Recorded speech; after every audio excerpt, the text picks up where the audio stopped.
Nash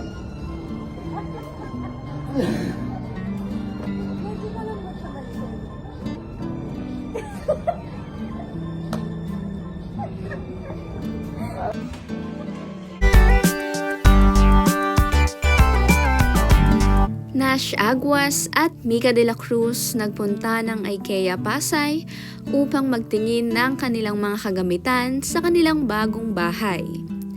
1 week na nga rin ang nakalipas pagkatapos ng kanilang kasal ay tila busy-busy nga sila sa kanilang bagong buhay.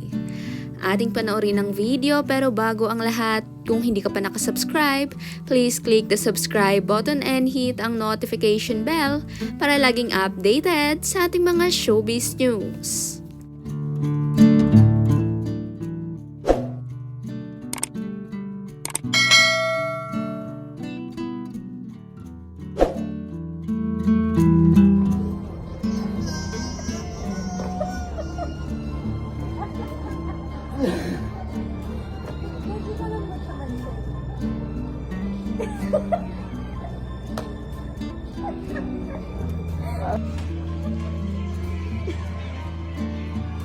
Akalam.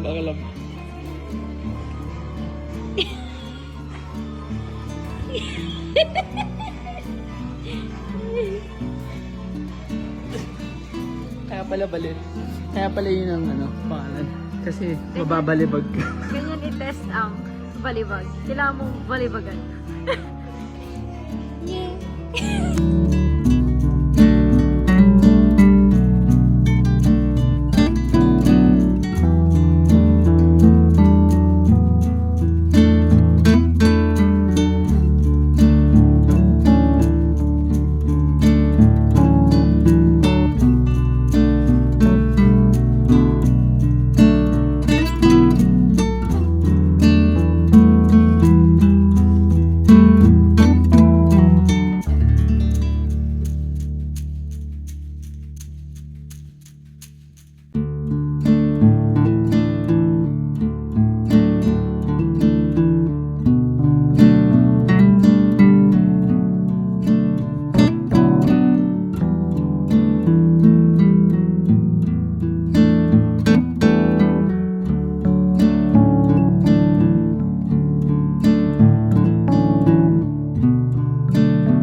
Papunta na nga sa bagong yugto ng buhay itong si Nash Aguas at Mika de la Cruz.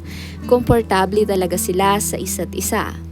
Ganito pala ang feeling kapag bata pa lamang ay kilala mo na ang iyong makakatuluyan habang buhay. Sadya talaga na sila ang itinadhana para sa isa't isa.